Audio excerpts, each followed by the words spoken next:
예수를 믿지 않던 분들이 예수님을 믿게 되어지면 많은 것들이 변하게 되어 있습니다. 우선 가치관이 변하고요, 또 생활관이 변하고 성공관이 변하고 직업관이나 물질관 등 이런 것들이 많이 변하게 되어 있어요. 그런데 그 중에서도 특히 변하는 것이 있는데요, 고난에 대한 인식이 많이 달라집니다. 사람들이 세상에 사는 동안에 고난이 없으면 얼마나 좋겠습니까? 그런데 여러분 이미 저보다도 잘 아시겠지만 고난이 없을 수는 없어요. 아이가 태어나면서 응앙하고 우는 것은 사람들이 웃으면서 그렇게 얘기합니다. 앞으로 살아갈 세상이 너무 힘들고 험난하기 때문에 태어나자마자 응앙하고 우는 것이다 라고 그렇게 얘기를 해요. 이것을 보게 되어지면 인생살이가 얼마나 고달픈가 라고 하는 것들을 우리가 알게 되어집니다. 그런데 예수님을 제대로 믿으면 이 고난이라고 하는 것에 대한 인식이 믿지 않을 때하고는, 또 믿지 않는 사람들하고는 180도 다르게 이제 변화되어집니다. 요셉은 형들에 의해서 이집트로 노예로 팔려가게 되어집니다. 그때부터 요셉은 감당할 수 없는 그런 고난의 시간을 보내게 되어지죠. 그런데 하나님의 은혜로 이집트의 총리가 되어집니다. 노예에서 감옥살이 하던 사람의 대제국의 당시 세계를 지배하던 그런 거대한 제국의 총리가 되어져요. 어마어마한 권력이, 어마어마한 상승 변화, 신분 변화가 일어나게 되어진 것이죠. 그리고 총리가 된 요셉은 여러 가지 많은 그런 그 과정을 거쳐서 이제 자기 아버지 야곱과 형들을 이제 자기가 살고 있는 이집트로 데리고 옵니다. 아버지 야곱은 바로 앞에서 참 얼마 살지 않았지만 파란만장한 생활을, 험난한 세월을 보냈습니다라고 이렇게 얘기하는 것을 우리가 이제 알게 됩니다만은 정말로 파란만장한 생활을 보냅니다. 그런데 이제 아들 요셉의 이제 때문에 이제 노년기는 이제 평안하게 살다가 하나님께로 돌아가게 되어집니다. 그러나 이 아버지 야곱의 죽음으로 인해서 불안해하는 사람들이 있었어요. 누구예요? 바로 요셉의 형들이었어요. 요셉을 팔아버렸기 때문에 그렇다라고 하는 것이죠. 그래서 과거에 이제 자신들이 요셉을 팔았던 이제 이 복수를 아버지가 죽은 다음에 하지 않을까 싶어가지고 이제 요셉을 두려워하게 되어지죠. 그리고 요셉에게 찾아가서 이렇게 얘기합니다. 당신의 아버지의 하나님의 종들인 우리 죄를 이제 용서하소서 하며 그 형들이 또 친히 와서 요셉의 앞에 엎드려 이르되 우리는 당신의 종들이다 그랬어요. 당신 아버지 하나님의 이름을 걸어서 맹세해서 이제 우리를 용서해달라, 우리는 당신의 종들이다라고 그렇게 얘기를 해요. 요셉은 이야기를 듣고 울면서 이렇게 대답합니다. 요셉이 그들에게 이르되 두려워하지 마소서, 내가 하나님을 대신하리이까. 당신들은 나를 해하려 하였으나 하나님은 그것을 선으로 바꾸사 오늘과 같이 많은 백성의 생명을 구원하게 하시려 하셨나니 당신들은 두려워하지 마소서, 내가 당신들과 당신들의 자녀를 기르리이다 하고 그들을 간곡한 말로 위로하였더라 그랬어요. 요셉은 자신의 고난을 어떻게 해석했어요? 재수가 없었다, 운이 없었다, 당신들 때문이다 라고 그렇게 하지 않았어요. 오히려 자신의 고난을 하나님께서 하나님의 백성들을 구원하시기 위한 하나님의 방법이었다, 하나님의 은혜였다라고 그렇게 이야기를 합니다. 그렇기 때문에 여러분, 믿음의 사람들이 반드시 잊지 말아야 할 것이 있어요. 그것은 고난이 성도들의 끝이 아니다라고 하는 거예요. 하나님은 고난을 통해서 믿음의 사람들을 더 아름답게 하시고 또 영광스럽게 만들어 가시는 줄로 믿습니다. 만약 예수님께서 십자가에서 고난을 받으신 것으로만 끝났다고 한다면 우리 하나님은 정말로 잔인한 분이 되어질 것입니다. 하지만 십자가 위에 비참한 죽음 뒤에는 뭐가 있었어요? 영광스러운 부활이 있었다라고 하는 것이죠. 이 시간에는 주어진 말씀을 통해서 그리스도께서 고난을 받으셨으니 라고 하는 제목으로 본문 속에서 우리에게 교훈을 주시는 이 고난의 의미를 또 한번 생각해 보도록 하겠습니다. 오늘 베드로 사도는 고난에는 유익이 있다라고 얘기하는 거예요. 자, 1절 말씀 이렇게 말씀합니다. 다 같이 한번 보시겠어요? 1절입니다. 시작.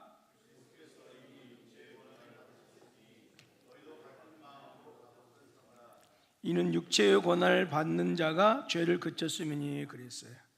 성자 하나님이신 예수님께서 육체를 입고 고난을 받으셨다라고 하는 것이죠.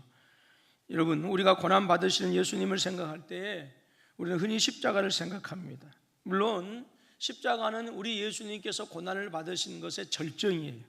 하지만 저와 여러분들이 반드시 기억해야 할 것이 있어요. 그것은 예수님께서는 이 땅에서 사는 그 삶 자체가 고난이었다라고 하는 거예요. 우리 주위에서 개를 키우신 분들이 많이 계십니다. 한번 생각해 보세요. 내가 어느 날 개로 변했어요. 느낌이 어떨까요? 생각은 인간의 생각을 그대로 가지고 있는데 개의 몸을 입고 생각해야 되는 거예요. 살아가야 되는 거예요.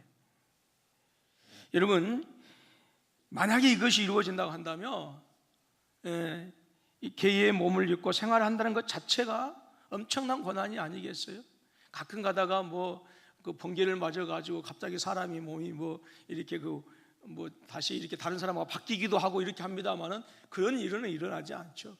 그런데 오늘 혹시라도 저와 여러분들이 우리가 그렇게 사람들이 좋아하는, 사랑하는 그런 개로 변하게 되어진다고 한다면 어떻게 한번 인간의 생각은 그대로 가지고 있고 얼마나 고통스럽겠습니까?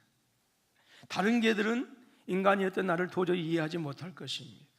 그런데 온 우주의 창조자이시사 하나님이신 예수님께서 여러분 인간의 몸을 입고 사시는 것은 피조물인 인간이 마치 개의 몸을 입은 것과 같은, 아니 그보다도 훨씬 더 낮아지신 사건이다라고 하는 거예요.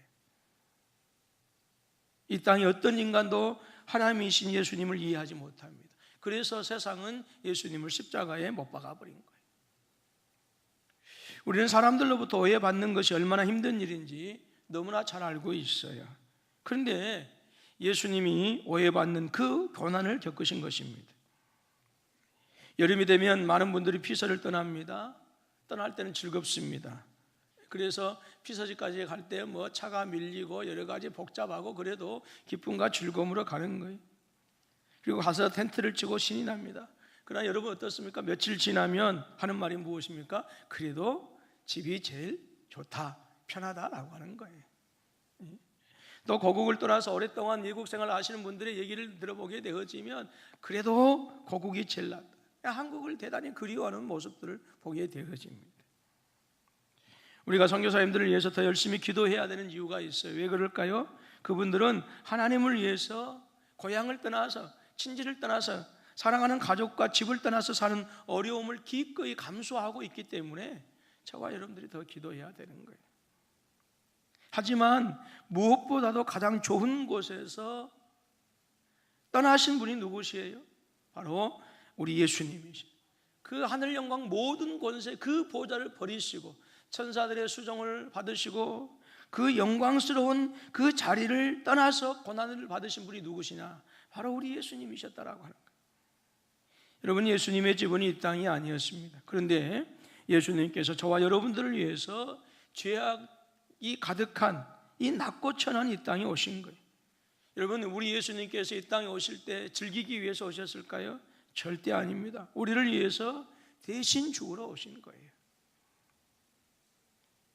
예수님의 이 땅에서 삶이 정말로 답답하고 외로우셨고 고통스러웠던 것은 우리가 능히 짐작하고도 남음이 있습니다. 그런데 오늘 말씀은 믿음의 사람들도 예수님과 같은 마음으로 갑옷을 입으라라고 말씀하고 있어요. 무엇을 입으라고요? 갑옷을 입으라. 이 갑옷을 입으라라고 하는 원래의 뜻은 무장하라 그 말이에요. 무장하라. 무슨 말입니까? 예수님께서 고난을 받으셨던 그 마음으로 저와 여러분들도 무장해야 된다라고 하는 거예요. 보통 무장은 언제 합니까? 싸울 때 하는 거예요. 그렇다면 우리가 싸워야 할 대상이 무엇입니까? 바로 우리의 영혼을 파괴시키는 죄의 세력입니다. 그래서 사도 바울도 에베소교회를 향해서 우리의 싸움은 혈과 육이 아니라 공중권세 잡은 자들과의 싸움이라고 그렇게 얘기했어요. 여러분, 우리의 싸움의 대상은, 자, 옆에 분 보십시오. 옆에 앉아 계시는 성도님이 아닙니다. 남편이 아니에요. 예. 그래서 저는 절대 안 싸웁니다. 아니요. 제 아내는 가끔 저한테 도전을 해요. 그래도 제가 넉넉하게 이겨나갑니다. 여러분, 우리의 싸움은 혈과 육이 아니에요. 믿으십니까? 예? 우리의 싸움의 대상이 무엇입니까? 바로 우리의 영혼을 노리고 있는 죄의 세력. 그런데 우리가 반드시 기억해야 할 것은 이 죄가 엄청난 힘이 있다라고 하는 거예요. 아무리 작은 죄라도요, 얼마든지 영적 거인을 순식간에 무너뜨릴 수 있는 것이 죄의 능력입니다. 견고하고 강력한 여리고성을 점령한 이스라엘 군대가 아이라고 하는 작은 성에서 그 전투에서 패하고 말았어요. 너무나도 어이없이 패하고 말았어요. 왜 그래요? 아간이라고 하는 이 사람 속에 숨어있던 탐욕이라고 하는 그 죄 때문에 이스라엘이 그 아이라고 하는 그 자그마한 성에서 어이없이 패하고 말았다라고 하는 거예요. 그렇기 때문에 여러분, 저와 여러분들의 신앙생활 하면서 정말로 반드시 주의하고 경계하고 또 조심해야 할 것이 있습니다. 그것은 우리 안에 숨어있는 작은 죄를 여러분 정말 주의해야 되는 거예요. 오늘 베드로 사도의 충고가 무엇입니까? 우리의 영혼을 파괴하고 우리를 철저하게 무너뜨리는 이 죄와 싸우기 위해서 우리는 고난받으신 예수님의 마음으로 우리가 무장해야 된다라고 하는 거예요. 왜 믿음을 가진 성도들이 고난을 당해야 합니까? 왜 그리스도의 몸된 교회가 어려움을 겪어야 합니까? 오늘 말씀은 육체의 고난을 받은 자는 죄를 그쳤으면이라고 말해요. 지금 무슨 말입니까? 고난이 우리 안에 숨어있는 죄를 그치게 한다라고 하는 거예요. 죄가 그치는 자리는 바로 고난의 자리이다라고. 따라서 합니다. 죄가 그치는 자리는 고난의 자리입니다. 예. 저는 인생을 그렇게 많이 살았다고 할 수 있는 그런 아직 나이는 아닙니다. 또 그리고 어르신들에 비해서 목회 연수도 그렇게 많지 않아요. 그럼에도 불구하고 나름대로 인생의 굴곡도 있었다, 목회의 굴곡도 있었다라고 생각을 합니다. 그런데 지금 가만히 생각해 보게 되어지면 제 목회 인생에서 또 제 인생 속에서 영적으로 가장 성장했던 시기는 굴곡이 있었던 시기였던 것 같아요.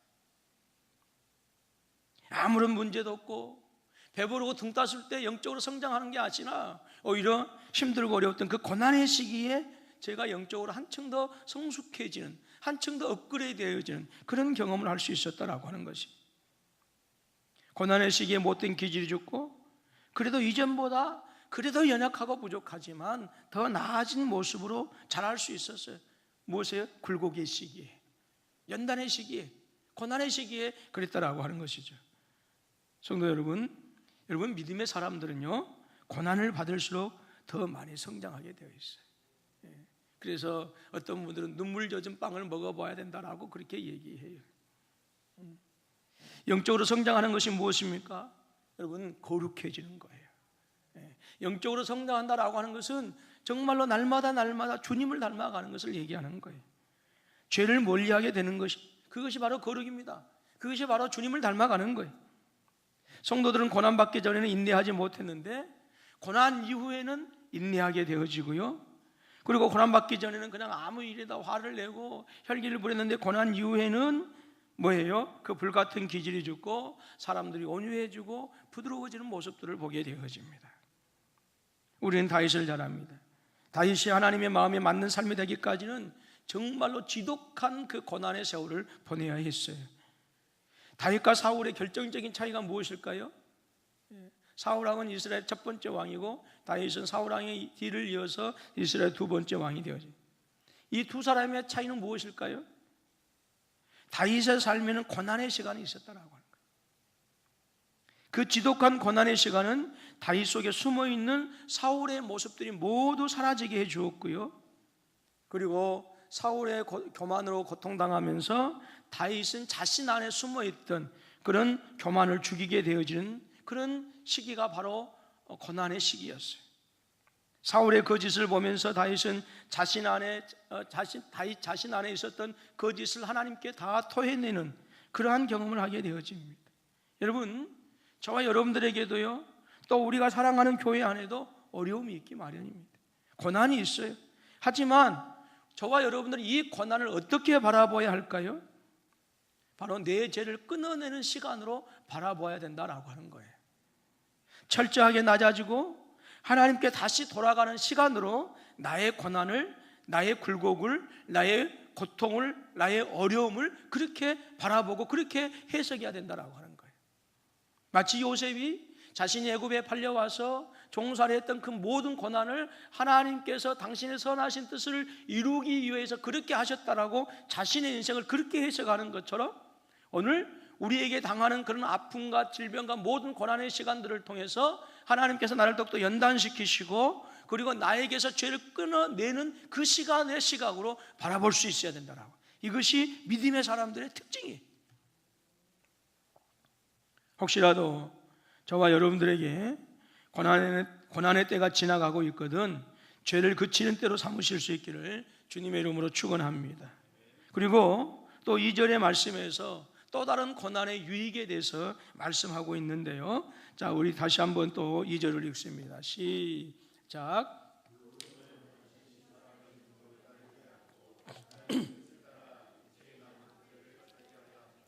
예, 바로 고난이 내게 주어진 시간을 믿음의 시간으로 바꾸어진다라고 하는 거예요. 사실 믿음은 어떤 의미에 있어서 시간의 문제라고 할 수가 있어요. 무슨 문제? 시간의 문제. 우리가 어떤 시간을 사모하는 거가 바로 내 믿음의 정확한 모습이다라고 하는 거예요. 믿음의 사람들은 이 땅에서 시간이 제한되어져 있다, 영원하지 않다, 한정되어 있다라고 하는 것을 알고 있는 사람들입니다. 그래서 그 시간을 위해서, 그 시간을 나를 위해서, 나의 육체의 정욕과 안목의 정욕과 이생의 자랑을 위해서 사용하는 것이 아니라 뭐예요? 주님의 영광을 위해서 사용하려고 해요. 그것이 믿음의 사람들의 특징이에요. 그래서 예배 시간을 사모하고요, 말씀 듣는 시간을 사모하고 기도하는 시간을 사모하는 거예요. 근데 이것이 여러분 그냥 되어집니까? 절대로 그렇지 않아요. 예배 드리는 거 쉬운 것 같지만, 기도하는 거 쉬운 것 같지만, 말씀 앞에 나아가는 거 쉬운 것 같지만 이것이 절대로 그렇게 되지 않습니다. 여러분이 이 땅에서 아무 고난이 없는데도 예배를 사모하고 기도의 자리에 나아가고 말씀을 사모하는 사람들은요, 정말로 하나님 보시기에 귀한 사람들이에요. 저와 여러분들이 그런 은혜가 있어지기를 주님의 이름으로 축원합니다. 그런데 솔직히 그것이 그렇지 않다라고 하는 거예요. 도리어 이 땅에서 행복하면 우리의 마음은 이 세상을 더 사모하는 모습으로 변해갑니다. 그렇다면 우리가 언제 예배가 귀한 것인 줄 깨닫습니까? 언제 예배가 귀하다라고 하는 것을 깨달아요? 이 땅에서 소망이 보이지 않을 때. 이 땅에서 여러분, 정말로 힘들었을 때 주님을 찾게 됩니까? 평안하고 넉넉하고 배부를 때 주님 찾게 되어집니다. 힘들 때.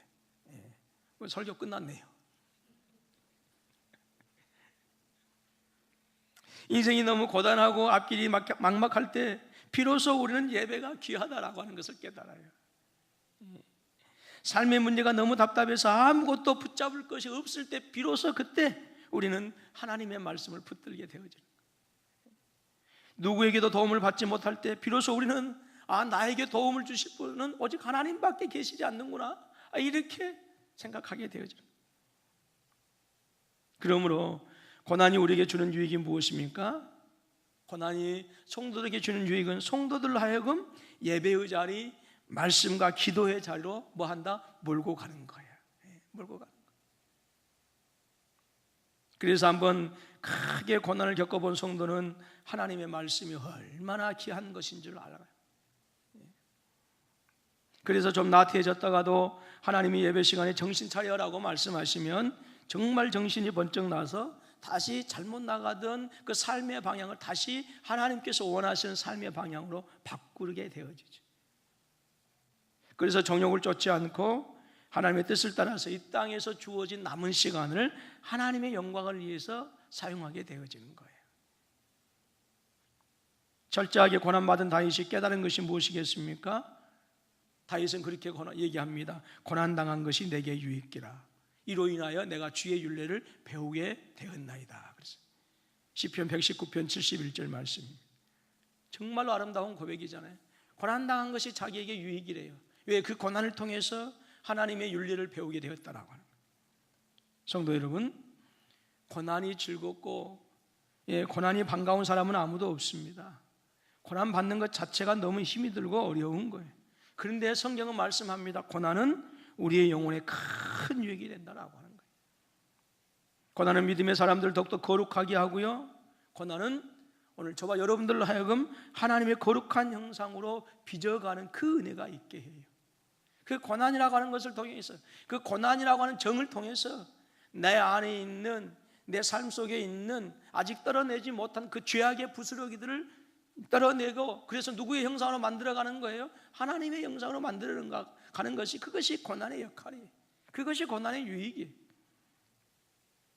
주님께서 저와 여러분들의 죄를 사하시고 하나님 아버지의 자녀 삼으시기 위해서 예루살렘으로 들어가셨어요. 그리고 저주의 십자가를 몸소 지셨습니다. 우리 주님의 당하신 고난은 죄로 말미암아 이미 죽었던 저와 여러분들로 하여금 부활의 영광에 참여하는 놀라운 은혜를 허락해 주신 줄로 믿습니다.